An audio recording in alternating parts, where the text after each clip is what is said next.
This excites me so much I might accidentally kill you on impulse!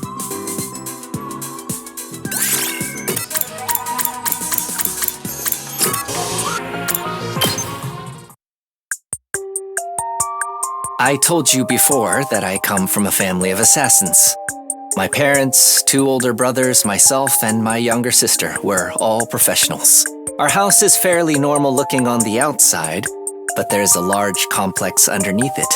Training halls, weapon stores, body modification labs. You name it, we've got it. My old man's a legendary assassin. He uses a code name in the underworld and goes by a fake name in the real world. Not even I know what his real name is. In fact, I barely remember what his voice sounds like. He's timid by nature and never allows anyone to stand behind him, not even family. Being timid is indispensable for detecting enemy traps and finding a way out of tough spots. Or so I've heard.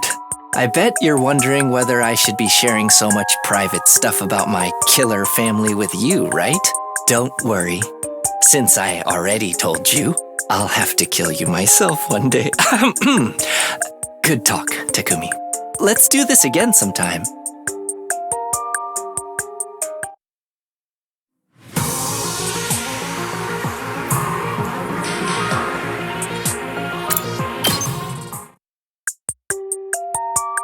Each member of my family has a favorite MO and murder instrument. My father's a sniper. My mother uses martial arts. My oldest brother uses poisonous blowing darts. They're faster than bullets in his hands, and he uses them to achieve different goals. My second brother's a bomber. He has a ton of explosives at his disposal. Remote detonation, point blank, he's got a bomb for every occasion. My sister takes after our mom with one difference. She's got superhuman strength. People let their guards down because she's just a kid, and then she kills them before they know what's happening. You can imagine how intense things get when we get into a family squabble. I'm not privy to the details, but I heard Mom and Dad's first meeting was particularly volatile. I'll introduce you to them one day. If we make it back alive, that is.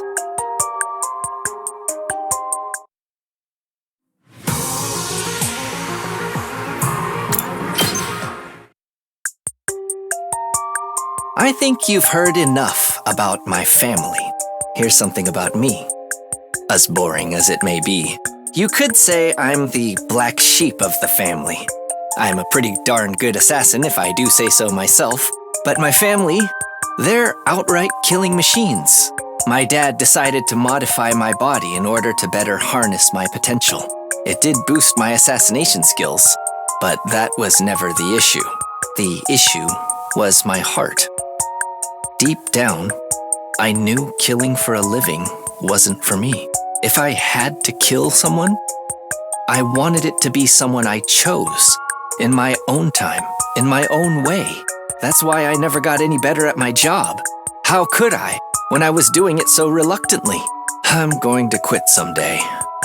I'll have to tell my family about this decision too, but not today, and not anytime soon. I can't even imagine the chaos that'll erupt when I break the news. Can you come with me to help convince them? I promise you'll get home safe afterwards. In pieces, if need be.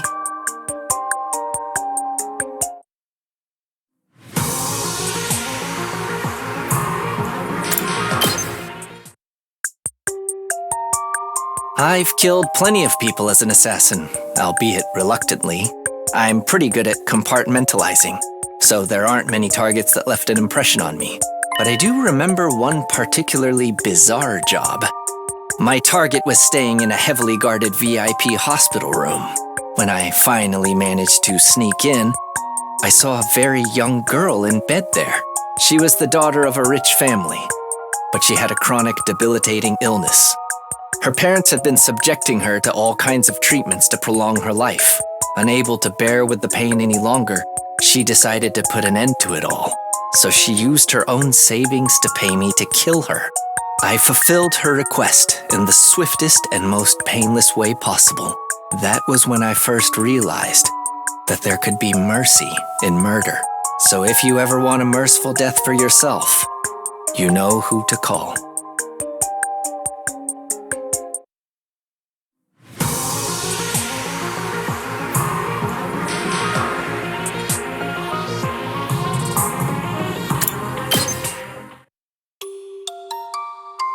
I'd like to tell you about someone dear to me that I want to kill. A while back, I bumped into a fellow assassin. We'd somehow ended up with the same target. It's the unspoken rule of the industry that you have to fight to the death when that happens. I was at the peak of job dissatisfaction at that point, and honestly thought I'd rather just let the other person kill me. To my surprise, the other assassin was a high school girl around my own age. She was unhappy with the whole assassination thing too, and she wanted me to kill her. Obviously, we didn't kill each other. In fact, we started talking. We kept in touch after that. We weren't family, friends, or lovers, but we had a connection. She tried to kill herself a few times, but her self-preservation instincts always kicked in before she could finish the job.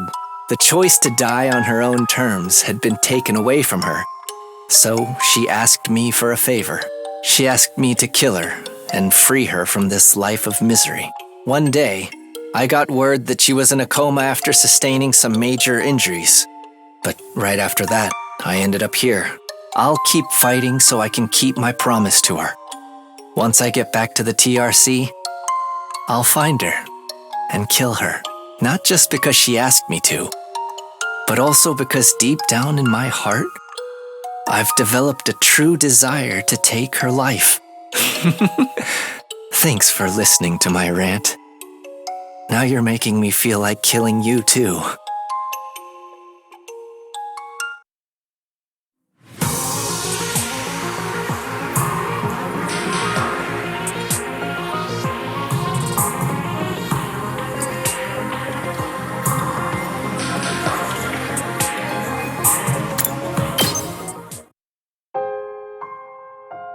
It was all a fleeting illusion. I'm shocked that the girl I promised to kill was never real. But on the other hand, I did hate my previous life. This means I don't have to kill against my will anymore. In fact, I don't have to kill anyone, period. I can be whatever I want. That's not a bad feeling at all. Honestly, though, I may still try to kill the mastermind behind all this mess when I get back to the satellite. Then we can truly live in peace and security, and find the happiness we've been searching for together.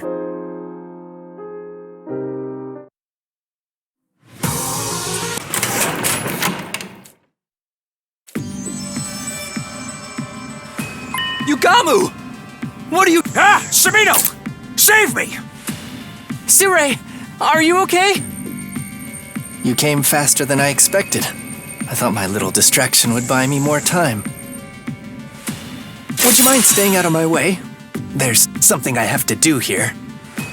How did you manage to crucify the Honorable Sirei? Your bomb should have detonated before you could lay a finger on him! I'm not so foolish as to charge straight ahead when I know there's landmines in front of me. But I'm not so patient that I'd take the time to disarm each one either. I'm more the type who finds a way to get away with stepping right on them. What does that even mean? If you want to know, I'll show you. Look.